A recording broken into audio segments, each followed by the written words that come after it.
Today on the Morning Edition, earlier in the year, Russia was hit with a massive earthquake that we're still feeling the after effects of.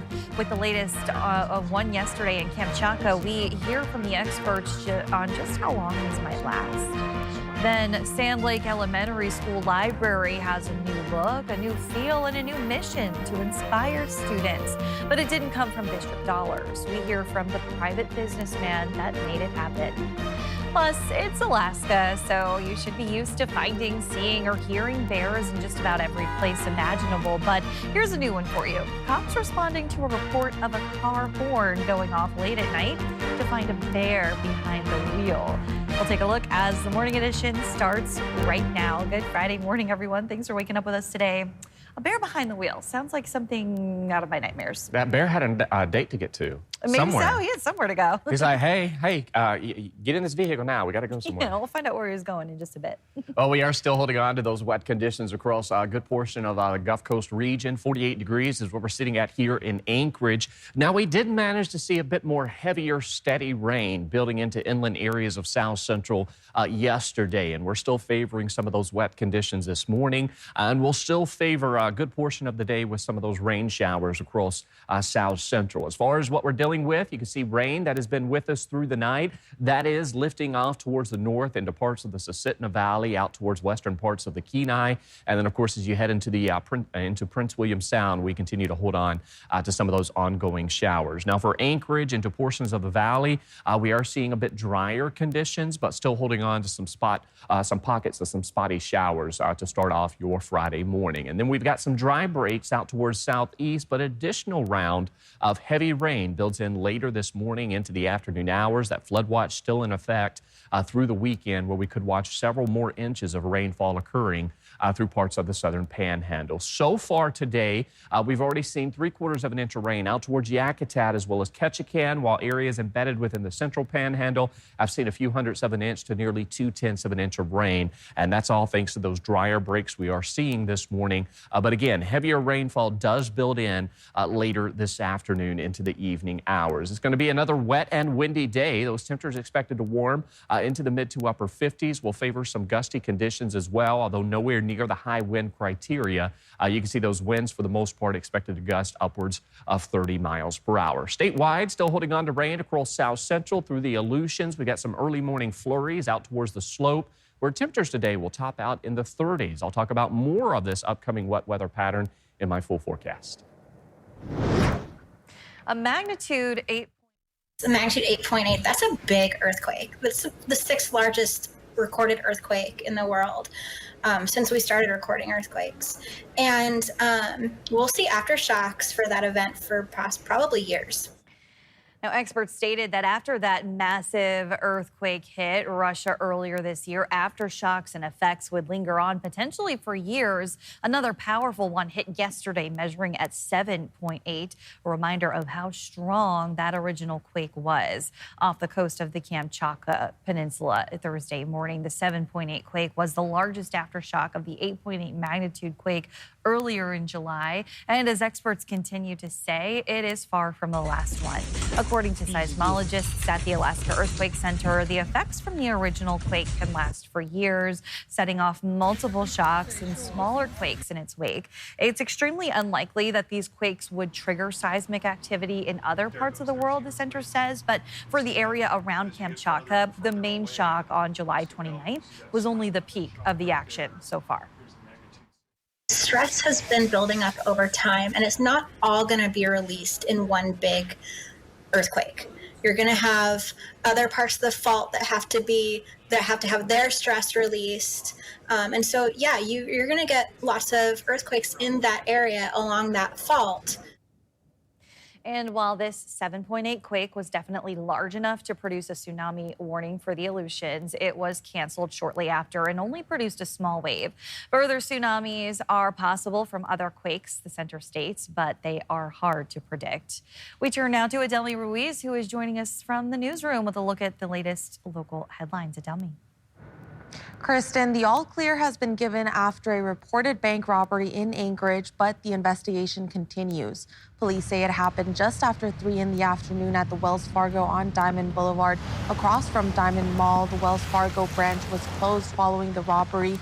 A sign posted on the door told customers the branch was, quote, unexpectedly closed due to an emergency and directed them to use nearby ATMs or visit another branch. No further details have been released about a suspect or any arrests being made at this time.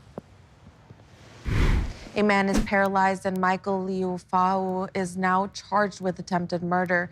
A grand jury indicted him September 10th on 7 felony counts. Prosecutors say he shot a man twice near Hoyt Street and San Roberto Avenue last December, then left the man in the road. The victim survived, but we're told he'll never walk again. Liufau was arraigned Friday and remains in custody on $150,000 in bonds and a third-party custodial requirement. If convicted, he faces 5 to 99 years in prison. Out of Fairbanks, a state review cleared officers in a deadly shooting from May.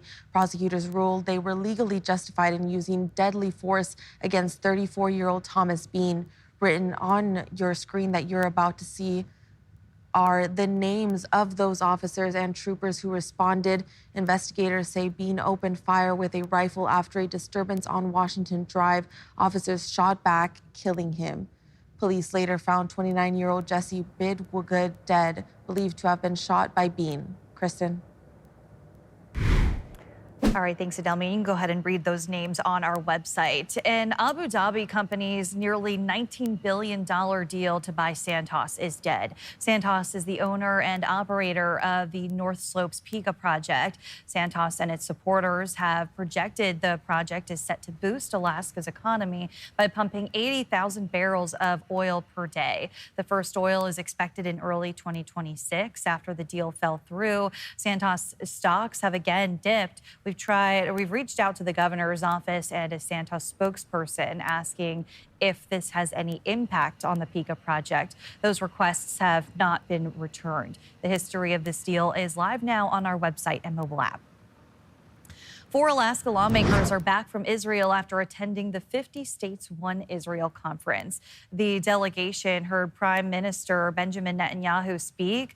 He toured historical sites and visited locations tied to the October 7th attacks. House Majority Speaker Chuck Kopp says the trip strengthened ties between Alaska and Israel. Their visit coincided with the start of Israel's ground invasion into Gaza. When asked if the trip changed their views on the conflict, none of the lawmakers responded. Anchorage's Sand Lake Elementary Library has a new look and a new mission. What was once a simple space for books is now a colorful, modern hub designed to inspire students. The redesign didn't come from district dollars. It was made possible by a private donation from Anchorage businessman Andrew Halcrow, who, as Lauren Maxwell reports, wanted to give back to the school that helped his own family. Take your library books home. The library at Sand Lake Elementary has always been a welcoming space. It's definitely one of my favorite places because it shows 2 things I really like, books and art. But lately, it's been transformed. The changes we've made in a year are just staggering. The redesign of this public school library didn't come from district dollars. It was funded by Anchorage businessman Andrew Halcrow. Halcrow's been volunteering at the library for a couple of years and said he felt the time was right. You had the Anchorage School District making reading a priority, trying to get reading scores up. And it was an opportunity for my wife and I to say we had benefited for so many years and our daughters from the hard work at ASD. This was our opportunity to give back to our neighborhood school. Halcrow and his wife Vicki made a sizable donation. They won't say how much, but you can see the results. New computers that allow students to find and check out books faster, and a giant mural that Anchorage artist Ted Kim is just finishing up. When they gave me full freedom to draw whatever I wanted, I felt like taking myself back to my time at the library in elementary school, this is what came out. As great as the library looks now, there's more to come. Part of the grant includes ongoing funding to purchase new books the kids will want to read. The school librarian says he's already seeing more kids checking out books, which Halgrove says is exactly what he had in mind. If we can expose a handful of kids every week to the joys of reading at a time when, reading is so important, this is just fabulous. He says he hopes to be an example for others to invest in public schools. Lauren Maxwell, Alaska's news source. Still ahead, this week marked several very important events in Alaskan history. The 50th anniversary of the municipality of Anchorage, for example, among others. We'll take a deeper look into Alaskan history with We the People when the Morning Edition returns. More wet weather building in across the state. I'll let you know what to expect as the week draws to a close. But first at sunrise, 7:37 in Anchorage, 7:51 in Utqiagvik. Your full forecast is next. Well, so many of you send beautiful and interesting photos to us at Alaska's News Source, and Jackie Purcell combs through them to find the best to highlight in the newest edition of Picture Alaska. We'll let her tell you more. Hello, Jackie Purcell here to talk about this week's Picture Alaska September edition. It is your photos from around the state that we get to feature, like this one, a sunflower snuggling a sleepy bee. Also, a reflective look at Cooper Landing. That's a beautiful look at that aquamarine water. Also, a black bear family frolicking, it seems like, in a field of fireweed. And fireweed, by the way, one of the ways we tell how far summer is going. And a sign of change. Darker nights yield a chance to see the northern lights. And these are all good examples of why you should look up Picture Alaska on alaskasnewssource.com or our free streaming platforms. That's Amazon Fire, Apple TV, as well as Roku. So I hope to see you online. Those are also stunning. I just can't get enough of the little bee snuggling in a flower, Aaron. That's so cute. No, I wish I could be able to see that because it's not something you come across every day. And don't you wish you could take a nap in a flower too? Right, waking up to that fresh floral smell. And of course, we have a beautiful shot coming in from Tracy Try coming up later in the show, a beautiful shot of a caribou. Now, as far as what we're dealing with this morning across the state, that wet weather remains across Alaska, particularly for the Gulf Coast region, with the heaviest rain expected to impact southeast. And as we've been talking about, fall officially begins Monday, and we will be watching some cooler weather that's going to build into portions of the state. Not everyone will see cooler weather, but we will see portions of the state tapping into some cooler conditions next week. As far as the wet conditions that we have been dealing with across the state, we started off September with somewhat dry conditions for portions of Alaska, but notice here over the last 2 to 2.5 weeks, we've seen most of that rain for the Gulf Coast region through portions of the eastern Aleutians as well as the western parts of the interior. You can see areas out towards southeast have easily begun to make a run near 10 inches